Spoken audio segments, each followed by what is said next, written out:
বৃষ্টিস্নাত সকালে শহীদ মিনারে শেষ দেখা দিলেন প্রিয় শিক্ষক। সকাল থেকে শোকের ছায়ায় ভারী হয়েছিল ঢাকা বিশ্ববিদ্যালয় ক্যাম্পাস।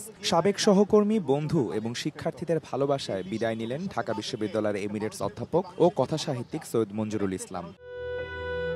রাজধানীর ল্যাবিড হাসপাতালে চিকিৎসাধীন অবস্থায় শুক্রবার বিকেলে মারা যান সৈয়দ মঞ্জুরুল ইসলাম। স্ত্রী, এক পুত্রসহ অসংখ্য গুণগ্রাহী রেখে গেছেন বাংলাদেশের কথাসাহিত্যে নতুন ধারার স্রষ্টা। শ্রদ্ধা নিবেদনে উপস্থিত ছিলেন বিভিন্ন শ্রেণী পেশার মানুষ। তার মৃত্যুতে দেশের সাহিত্য সংস্কৃতি অঙ্গনে নেমে এসেছে শোকের ছায়া। গুণীজনেরা বলছেন, দেশ হারিয়েছে এক অমূল্য সম্পদ। বাংলাদেশের শিক্ষা এবং সাহিত্য অঙ্গনে সৈয়দ মঞ্জুরুল ইসলামের অবদানের কথা স্মরণ করেছেন সবাই।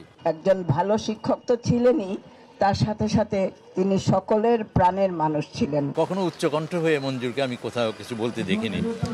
তো আমরা যদি নানা শাখা বিচার করি, একটা তো সাহিত্য আর একটা শিল্প সমালোচনা, সেখানেও সে একটা নতুন বিস্তার তৈরি করেছে। কাউকে যদি সমালোচনাও করতো, ছোট করতো না।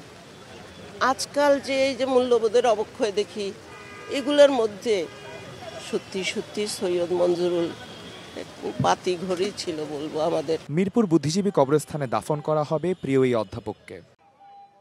আদনান তুর্য, সময় সংবাদ, ঢাকা।